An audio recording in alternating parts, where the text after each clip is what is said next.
আমি তোমাকে বিশ্বাস করে রেখেছিলাম এই বুকে, ভরসা করেছিলাম সারা জীবন পাশে থাকবে তুমি আমার সুখে দুঃখে।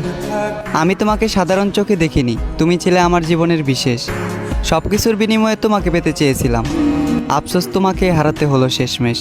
তোমার চোখে ছিল মায়া, মুখে ছিল মধু, মুখেই শুধু বলেছিলে ভালোবাসি, আসলে আমি তোমার প্রয়োজন ছিলাম শুধু। তুমি ছিলে আমার দুঃখ ছিল না, তুমি চলে গেলে দুঃখ আর আমাকে ছাড়লো না। এই আলোকিত শহরে আমার জীবনটা অন্ধকার, কারণ এই জীবনে তুমি নেই আর। রয়ে গেছে শুধু তোমার স্মৃতি এবং তোমার দেখানো স্বপ্নগুলো পুড়ে ছারখার। ভালোবেসেছিলাম এবং ভালোবাসি, তাই নিলাম না প্রতিশোধ, করলাম না প্রতিবাদ। আমি তো পুরোপুরি বরবাদ হয়ে গিয়েছি, যাও তুমি না হয় নাও পূর্ণতার স্বাদ।